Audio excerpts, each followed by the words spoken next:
Welcome to another review, Legends. This time we're reviewing Arizona Sunshine. I feel like I'm on I'm on a roll right now, Legends. I've not really ever been doing reviews, and I think this week alone I've done maybe 2, 3.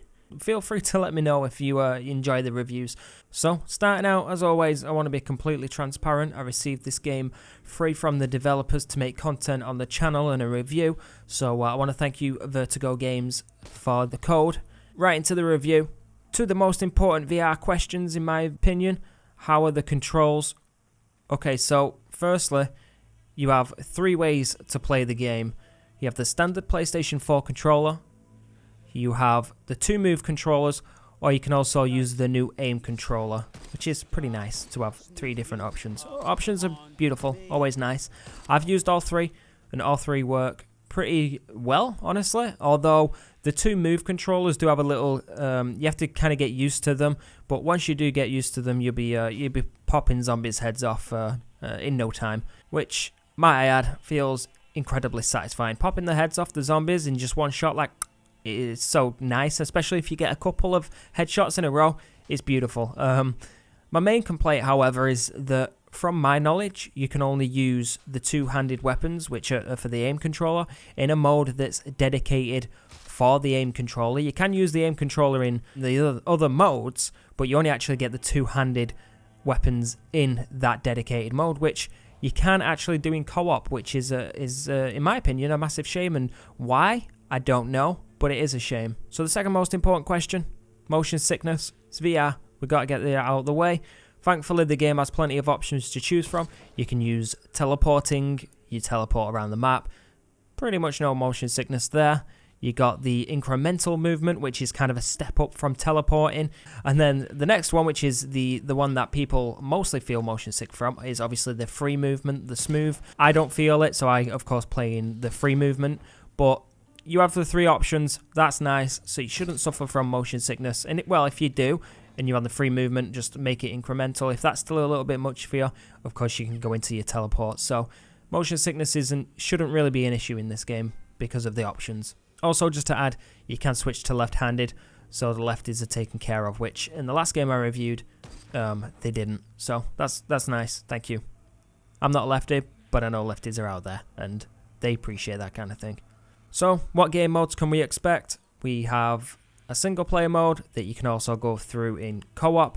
The story is very basic. It's pretty bland, if I'm being completely honest. Go here, do this, go here, do. It's not that great of a story. With an ending that's just, well, if I'm quoting myself, my quote was, "Wow, really? Is that it? What the fuck?" I did say some other things after that. But I won't spoil anything because there is a story. It's just, it's not good, in my opinion. I'll put it that way. The level design, however, while it's nothing special, it's actually quite good for a VR title. Because most VR titles, they just have you going forward, and that's pretty much it. This does spice it up a little bit. You do kind of, there's houses and stuff that you can explore. You don't backtrack, but you do kind of go back a little bit to collect stuff, sort of thing. So it's a little bit better than the usual VR title, and it's also got a few little things scattered around that change it up a little bit. There's a little sniper areas. You also get on some kind of gun at one point. There's a couple of areas where it breaks up the move forward gameplay of the usual VR game. It consists of 8 missions that take around 4 hours. I would estimate, for anyone that's wondering, which isn't that long, to be completely honest. Although it is the average VR length. But you have VR mode. That's good, right? Well, not quite. It's honestly pretty disappointing, the Horde mode. I was expecting some big things from the Horde mode, but it's lacking, and it definitely falls short in quite a few ways. The first issue I have is you're stuck in a tiny little area with invisible walls, so you're constantly just running into these invisible walls, and the map layout it's not an exact square. There's like a corner cut off somewhere, so you're constantly getting stuck on it because it looks like you should be able to kind of pass through. If you haven't played it, you might not know what I mean, but it's really odd. It's an odd level design for that mode. And to make it even worse, that's the only map, and it's just not a good map. On PC, however, there is a second map. From what I searched, it's called Undead Valley. As to why it's not on the PS4 version, honestly, I have no idea. Although, the PC version got that map for free, so we can only hope that the PS4 version will, you know, also receive this map free in the future. I mean, if you're watching the gameplay right now, you'll see that we're sniping, and it's so much fun to do this sniping, but you only do it, I think it's 2 different locations.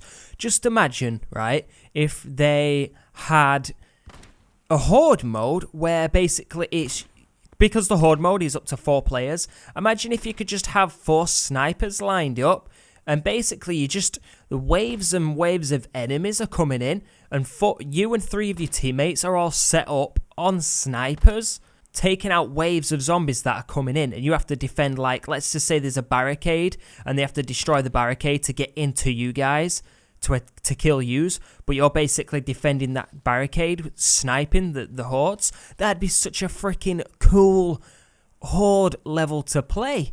But there's just nothing like that there. That would be so cool. And then if they had, like, if they did have the crafting system in there where you could craft stuff and maybe repair, like, make your own, like, wall and help keep it together, repair it and stuff and defend like that, it would be so freaking cool.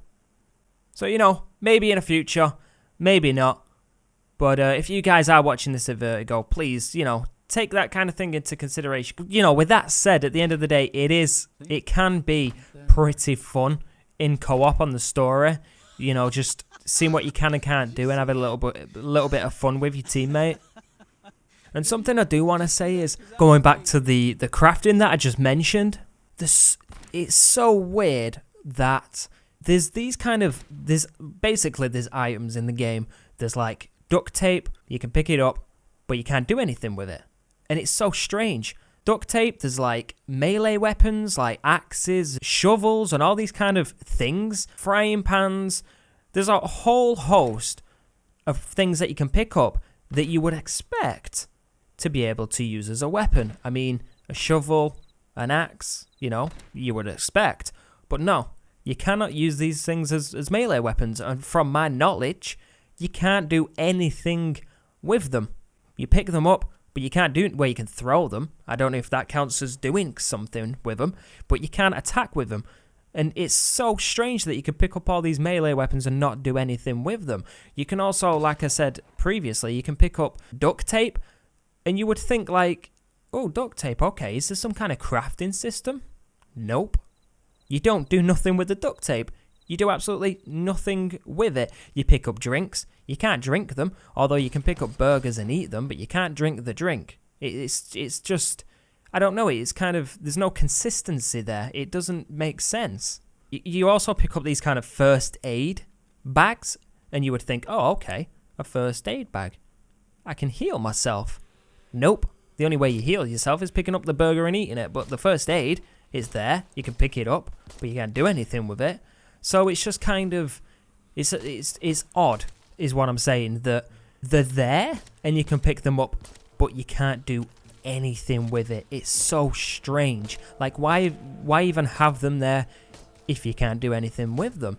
I mean, if any of you guys in the comments have used these things and you can use them, then, you know, I'm just an idiot, but I tried for a while. My co-op partner tried for a while.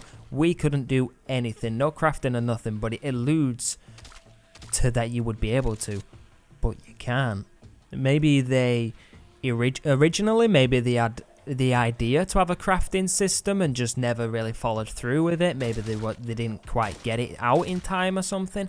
I don't know. I would love to know from the developers. If you guys watch this video, since you did give me the review code, I assume you're probably going to watch this review, so if you do, please do, you know, let me know why that's the way it is, because it's very strange.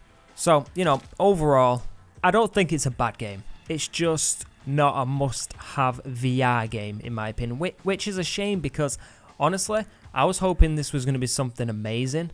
You know, zombies, VR. I played Resident Evil. That was absolutely amazing. Sure, that's a AAA, so you can't really compare them, but I thought it was going to be better than this. Like I said, I don't think it's bad, but it's not quite as good as I thought it was going to be.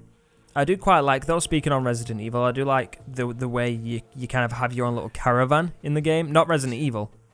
In this game, you have your own caravan as well, and it looks very, very similar to Resident Evil 7 when you use the VR and you're walking around in that little room. I don't know if they played Resident Evil 7 and that's where they got the idea, or maybe not, but it seems very, very similar. I mean, hell, they even have like cabinets in the same places, and the fridge is in the exact same location. Maybe that's just how caravans are designed, I don't know, but it's pretty cool regardless.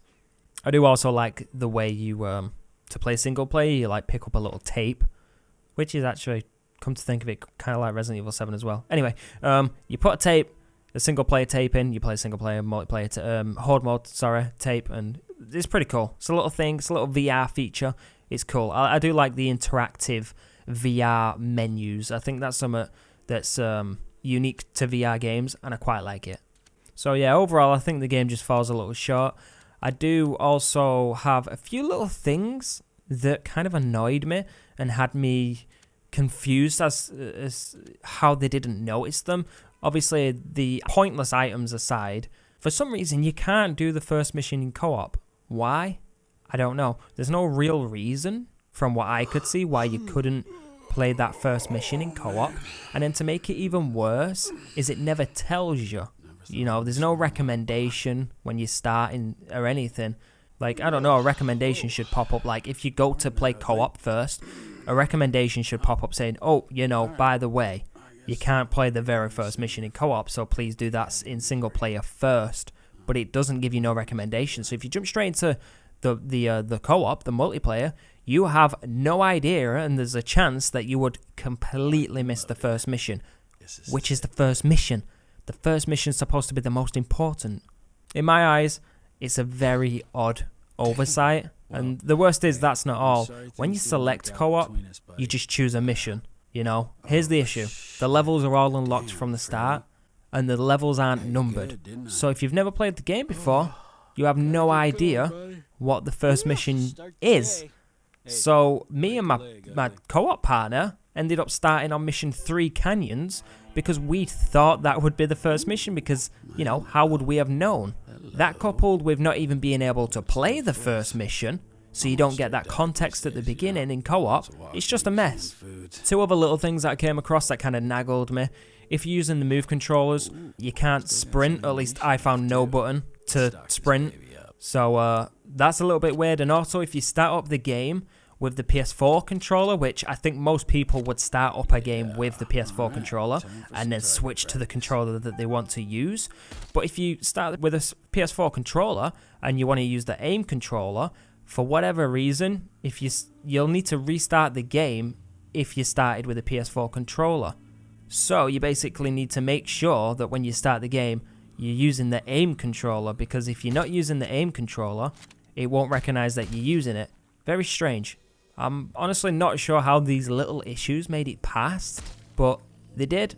And honestly, it just kind of makes the whole experience feel kind of rushed, because these little things just seem very obvious and that they just overlooked them. So I don't know, it's weird. Also, please, Vertigo Games, please, please, please fix the stuttery, like, walking animations of the co-op partner. It's freaking horrible. So, let's end out the review. It's been going on a little while now. Been talking a lot. Would I recommend the game? I think with all the small issues, I think they'll honestly be ironed out. But for 30 quid, or I think that equates to $40, I just can't recommend it. I think for 20 quid, $30, you know, it would have been a much fairer price, and I feel like I probably could have leaned more towards recommending it if you really want a new VR game and really want a zombie VR game.